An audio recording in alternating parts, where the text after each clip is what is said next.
polio. I'm famous for my spaghetti with polio ricotta. In fact, my name's a household word. Hi, Joan. I brought some of the guys home for dinner. Hi, Joan. Hi, Joan. Hi, Joan. I'm a concert pianist, but I'm more famous for playing the spoons. Polio, all natural for over 80 years. What do I enjoy most about being famous for lasagna? Probably the roar of the crowd. Inside every cat, there's a fun-loving kitten. Coax him out with Pounce cat treats. Here's Pounce. You love the way you get the kitten in your cat to come out and play. Pounce brings out the kitten in your cat. Your cat will pounce on delicious Pounce cat treats, packed with real liver, kidney, chicken, or beef for quality protein and great taste. Pounce brings out the kitten. The fun-loving kitten brings out the kitten in your cat. Pounce. Pounce cat treats from Puss in Boots.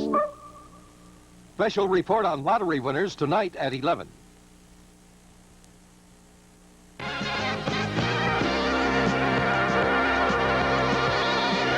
Live from the Channel 6 studios, it's AM Philadelphia with your hosts, Wally Kennedy and Lizabeth Starr. Good morning and welcome to AM Philadelphia. I'm Wally Kennedy. And I'm Lizabeth Starr. Yes, 2 days to Thanksgiving. 2 days to Thanksgiving, and of course our Thanksgiving program will, as always, be a couple of things. First of all, a preview of the Thanksgiving Day Parade, which will be carried here on Channel 6. We'll meet Emmanuel Lewis there. Yes, Star Emmanuel Lewis, who's the star of Webster, and also Dak Rambo, the star of Paper Dolls. And I would never miss the parade anyway, so this is ideal for me, because even though I have to, you know, be doing the show on Thanksgiving morning, I'll be right there at the parade. So I couldn't have it better, and my family right? will be there too. Okay. So that'll be terrific. And then the day after Thanksgiving, we want to tell you about what we think is one of the most special programs we've ever done. It's a salute to an area that is only 90 minutes away, the Poconos. And when you think of Poconos, a lot of people say, ah, yeah, honeymoon cottages. Well, sure, we're going to take a close look at some of the honeymoon cottages, but there's so much more up there. There's, for example, they have a place where you can play skirmish, which is called the Friendly War Game. But you see full-grown adults in army fatigues shooting gelatin capsules filled with, what is it, food dye at one another. It's a fascinating place to visit the Poconos. Also, whitewater rafting. We'll take you to the historic town of Jim Thorpe, and we'll meet some people who play music on something which is indescribable. You will have to see it on Friday morning, something called Boom Bus. Your life will be richer for it, let me tell you, after seeing the Boombas do their thing. But that's on Friday morning, and if you have that day off, we certainly hope that you will make the time to watch. It'll be a great show.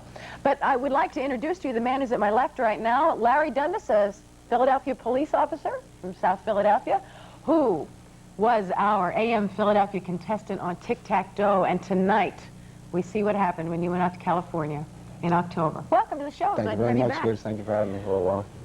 You were one of, how many cards did we have, Wally? What did we get, 700 altogether? Thousands, hundreds of thousands of cards, and you ended up being the guy who... Obviously, you can just pull this stuff right out of the air. We did know that at one point, at the beginning of September.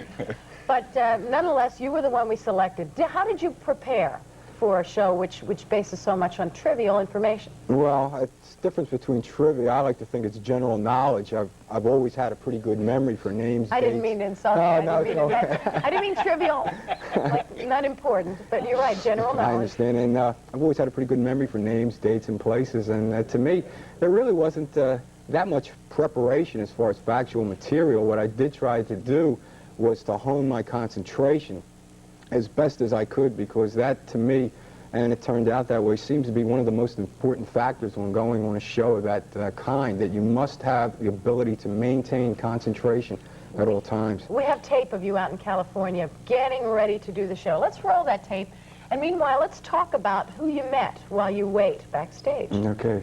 Who do you meet? Well, the producer, Chris Soule, and associates of the show, and they go through a whole spiel about what to expect during the day, and it's me right now, and various contestants that are going to be on the show. They start the day with 10 contestants. They tape 5 shows in one day. They keep you locked up, is that Yes, true? we're cloistered in a room for most of the day for obvious reasons. They don't want us wandering around seeing where they keep the questions or the computer or anything of that nature. How well do you get to know the people you're You with? can get to know the 10 people pretty well during the course of the day. You can find out just about everything from where they're from, how many children they have, and what they eat for breakfast. If you want to find out all these things, there's all the people that... There's Chris speaking right now, going through the motions. And he was the associate producer. He's the producer of the show, and he's the one who picked me to go out. That's correct. How do they prepare you for the actual game? When you were selected here in Philadelphia, you played on a cardboard Yeah, it was of the cardboard game. samples of the game, and it was questions, just about the same kinds of questions that they would use on the show with the X's and O's. Of course, it wasn't, electronic, but it was just about the same thing, and the pressure was, it was a lot of what you'd expect just about being on the show, really. What did it feel like walking on that set with the lights and the lights are moving and blinking? It can be a little make you a little bit nervous. Not as much as I thought, though, because the excitement builds up, the adrenaline inside you, and you really want to get out there. You got the full Starr treatment. You even got Yes, makeup I did. to This see. is Brian McManus, the makeup man for Tic Tac Dough, and he's applying makeup to me now. After he took one look at me, it didn't become a question of whether or not he was going to have to put makeup on me, but how much he was going to have to apply. He reached in his bag for a garden trowel, but he didn't have any, so he made do with what he had, and that's the end result. How much contact do you get with Wink Martindale before? Well, you don't really the show? get that much with Wink himself. Everything is pretty well prepared for the time that you go out on the show, and he has a pretty good knowledge of what he wants to say to you when you go out there. The chit-chat is kind of well prepared on a cue card for you. Okay, I don't want you talking about playing right back, because that might give away the outcome, and there's no way we're going to give away the outcome. You watch tonight on Channel 6, but what was the plane ride out there like?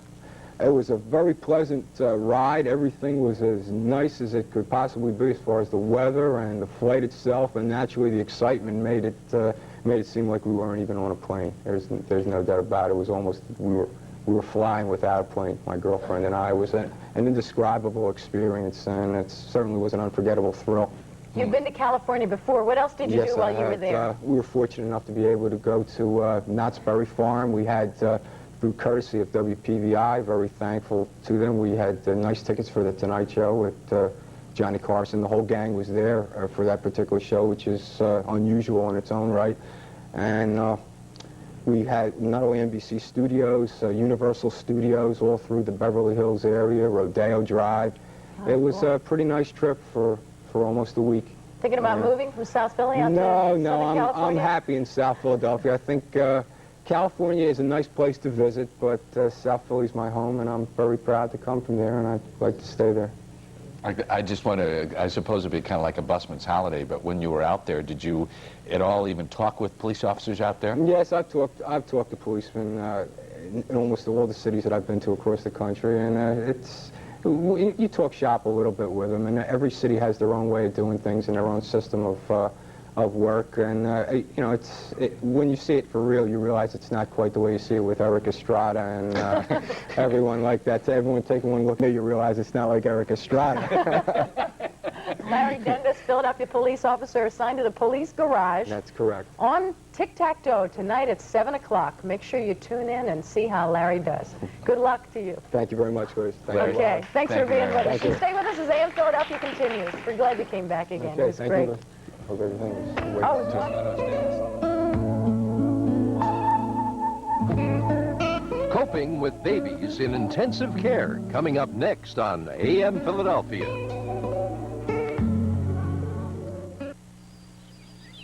Here they come. There they go. Introducing Songberry Wild Bird Food from Purina. You see, if you don't feed your bird friends something they love, they won't stop and sing for you. Here they come. There they go. New Songberry has the seeds they love and berry bits made from real fruit. Birds sing for Songberry. Here they come. Here they come. Hey, what's the big rush? What? Pampers now have refastenable tapes that refasten everywhere? I see. They stick anywhere you like as often as you need. That's great. So now it's easier than ever to check for wetness. Wow. New refastenable tapes. It sure is big news for little babies. Hello, Philadelphia. I'm Wink Martindale here in Hollywood with Larry Dundas, the Channel 6 Tic Tac Dough contestant search winner. Larry was selected to play our exciting game from over 100,000 entries. So be sure to watch tonight at 7 o'clock on Channel 6 as Larry Dundas goes for big cash and prizes right here on Tic Tac Dough. You won't want to miss the excitement. We're with you here on Channel 6 for Tic Tac Dough and Larry tonight. Be with us and watch our Philadelphia contestant tonight at 7 on Channel 6. The Lupus Foundation is a team trying to unravel a medical mystery. This teamwork starts with a knowledgeable physician. Lupus erythematosus is a multifaceted disease that can affect major organs throughout the body. Its symptoms often mimic other diseases, so proper testing is required, and the teamwork continues. Show your support. Learn more about lupus and find out what you can do to help. To be a winner, this team needs you.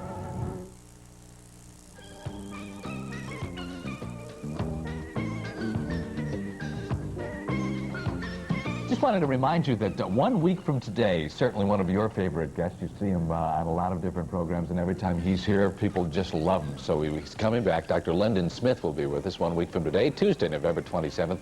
Not only would we like you here in the studio, we'd like you to bring your babies, too. Dr. Lyndon Smith will be here, as will Jeff Bridges, star of numerous motion pictures. If you'd like to be in the studio audience, just give us a call for tickets anytime after 11 o'clock, and we'll set you right up. And remember, for that one special day, we would like you, and if you'd like, bring your children. 477-4040, area code 215 is the number to call right after 11 o'clock. Now, let's take a look at our AM Philadelphia. We'll have a high today of only 36. We'll have an overnight low of 24. Our temperature at 10 o'clock was only 29 degrees. And as always, we remind you that you can get that full 5-day forecast from AccuWeather on Action News at noon. You know, Dr. Lyndon Smith coming on next week, very much the whole story of the healthy baby. Mm-hmm. What about babies that aren't born healthy? What do they go through? Baby Faye certainly brought all that to public attention.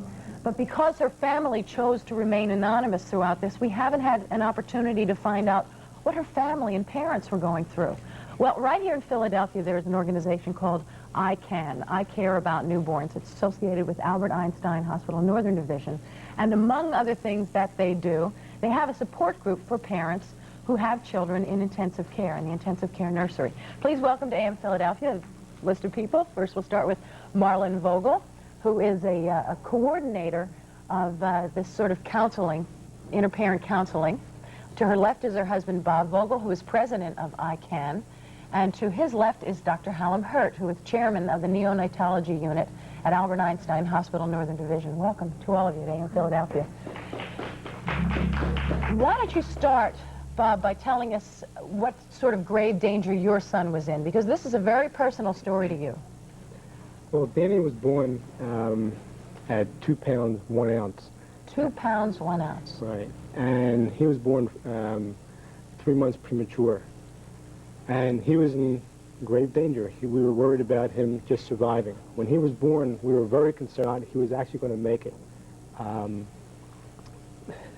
Normally, we were used to having a baby who was born normally. And when Danny was born, we just didn't know what to expect. We were put in a situation where we had no control. We had no idea as to what was going to happen. The picture you see on the screen is Danny after about 2-3 weeks. And as you can see, he's hooked up to monitors.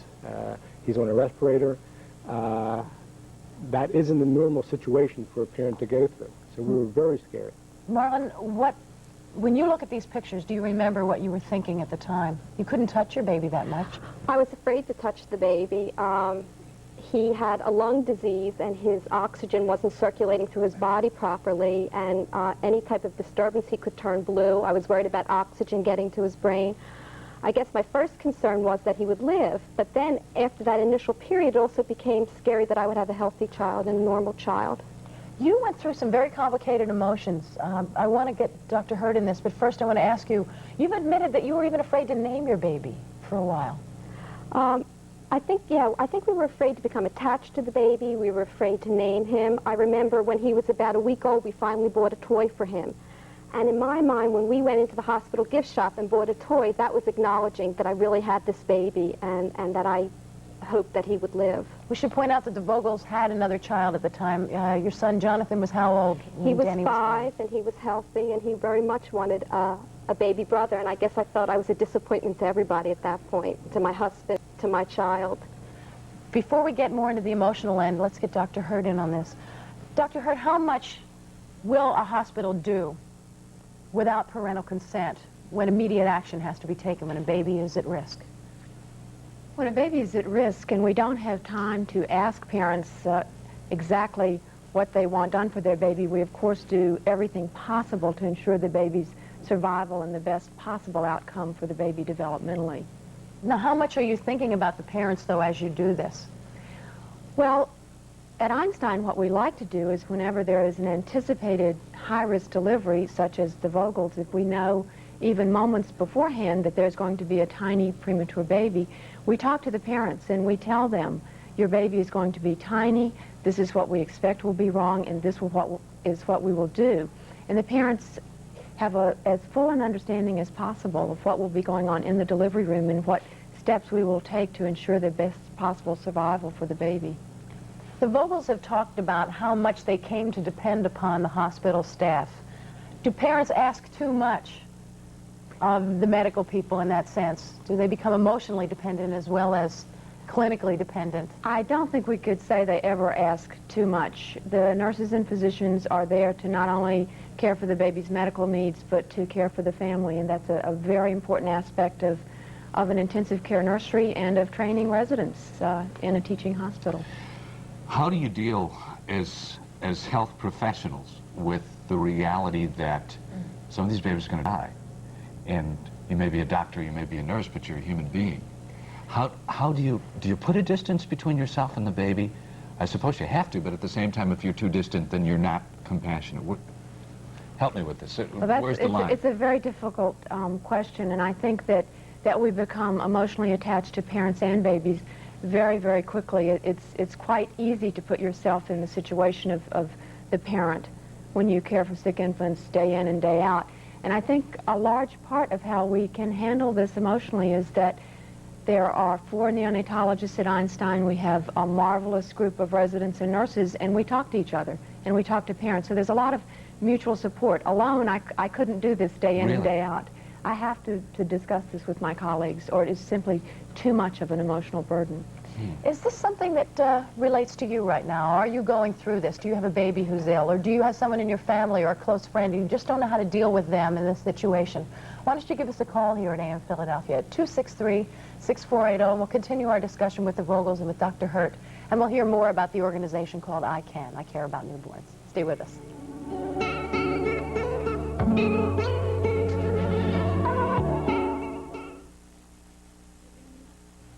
Have you tried Encaprin? When minor arthritis pain says you can't, Encaprin's aspirin micrograins let you say, I can. You know the low-risk, high-return investment that's tax-favored over most others, that takes little or no cash to start.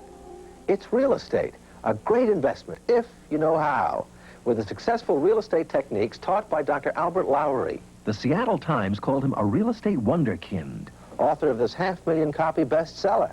And the New York Times says there's no limit to the fortune you can build this way. Now you can learn about how to invest and profit by real estate at a free Albert Lowry information lecture in your area. And get this free investor's guide to real estate when you attend. It could be the most important 90 minutes of your life. On Tuesday, November 20th, at the Sheridan Valley Forge, Route 363, King of Prussia, and at the Ramada Downingtown Inn, Route 30, west of Route 100, Downingtown. On Wednesday, November 21, at the Franklin Plaza in Philadelphia, and at the Ramada Inn Airport, Industrial Highway, Essington.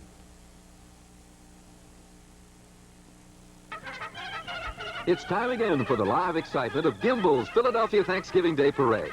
This is Dave Roberts inviting you to join Lisa Thomas Laurie and me at 10:30 Thursday morning as the crowds get together to usher in the holiday season. More bands, more floats, more personalities, including Dak Rambo of Paper Dolls and Emmanuel Lewis of Webster as the Grand Marshal. So join us for the excitement of the traditional Gimbel's Thanksgiving Day Parade, Thursday morning at 10:30 here on Channel 6.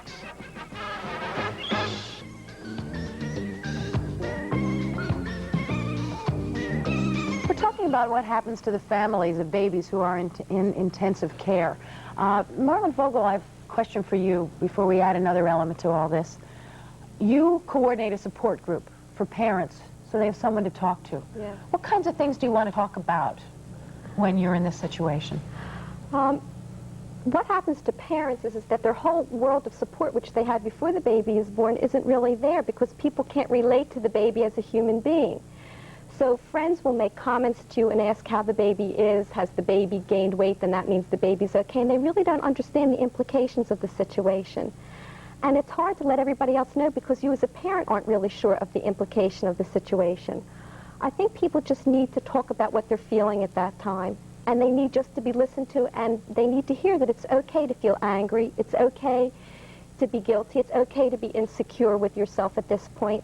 And that these things will pass, and you will get through it. The despair and the depression that you're feeling will pass. Okay, let me add an element to all this. Yesterday on Action News, there was an extraordinary story of a family from Pennsauken, New Jersey, the Wiedemeyers, whose little baby was in the hospital for virtually an entire year at Cooper Medical Center. There he is on the screen. And he had a number of severe complications. Yesterday, that baby went home. So we have on the telephone with us right now his mother, Pat Wiedemeyer, who is from Pennsauken. Pat, where is your baby right now in his first 24 hours at home? Hi, he's sleeping still in the dining room.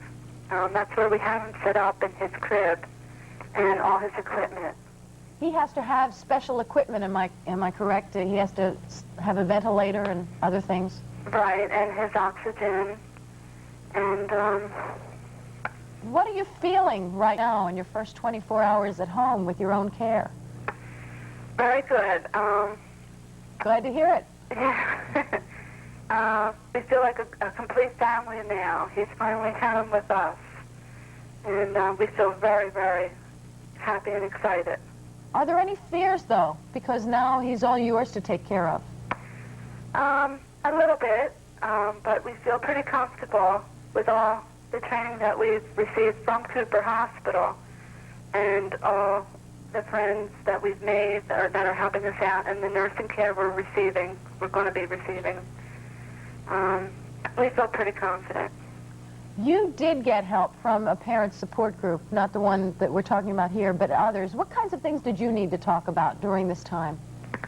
Okay, the Intensive Care Unlimited group from Children's Hospital of Philadelphia, a spokeswoman, Nancy Bananas, she was sort of in the same predicament, but not as drastic.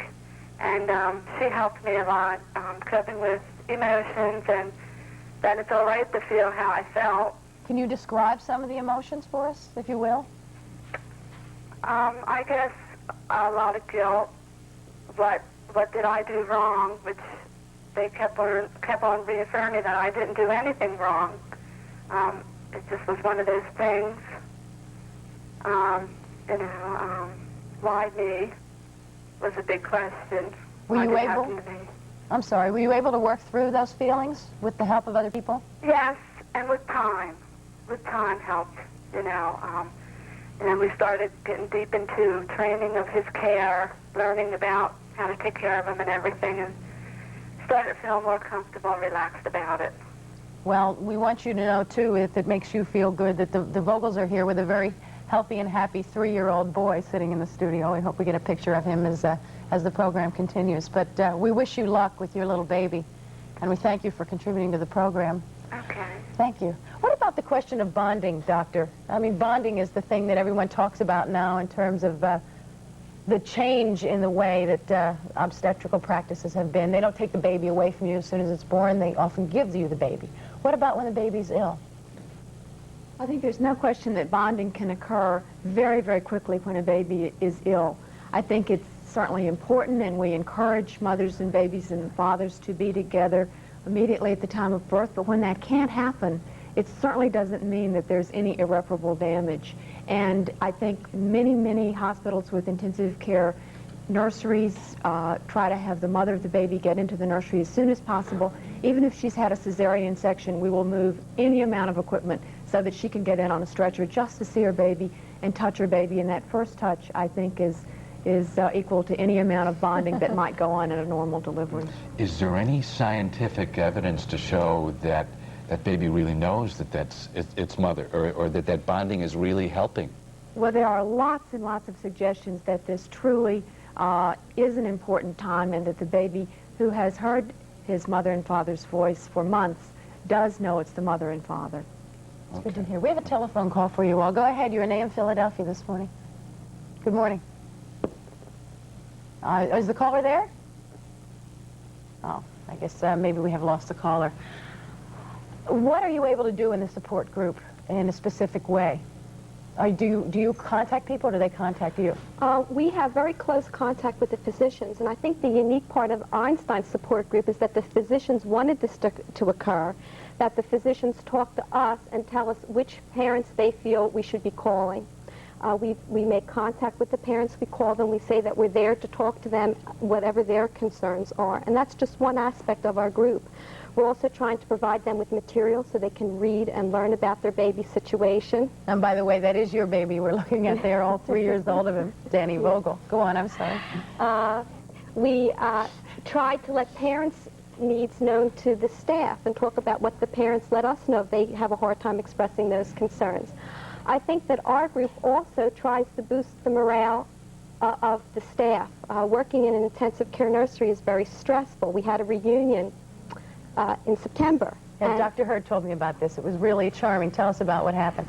Well, at the reunion, babies, we contacted people, I think, back to 1978, and there were 500 people who came. And I guess it's very rewarding for the doctors and the nurses to see babies that they took care of and who were very sick, who were doing well.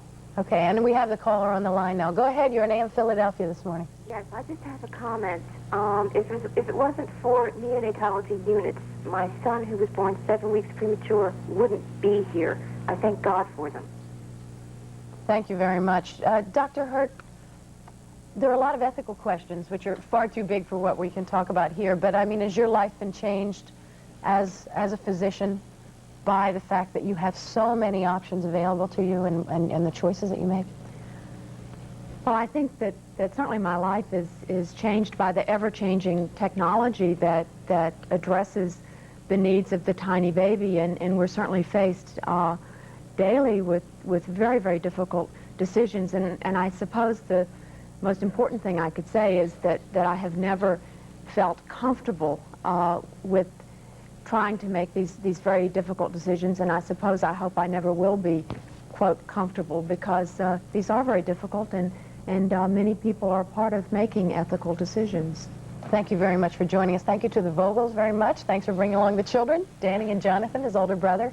And if you would like to get in touch with ICANN, with the variety of things that they do, they also like to raise money to help the neonatology unit at Einstein Hospital Northern Division. You can phone them at 215-456-7200.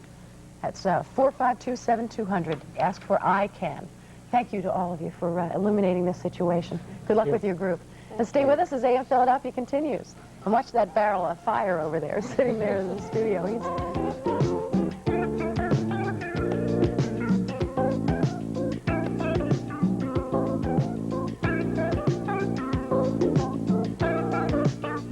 Meet Delaware's S.B. Wu as AM Philadelphia continues. Sausages. Dogs in search of the ideal snack. Sausages. What is that special treat? Sausages. We know they love to snitch a snack. We know they love to sneak a sausage, so... Sausages. That's it. Sausage-style snacks. Sausages. Made with meat, a hearty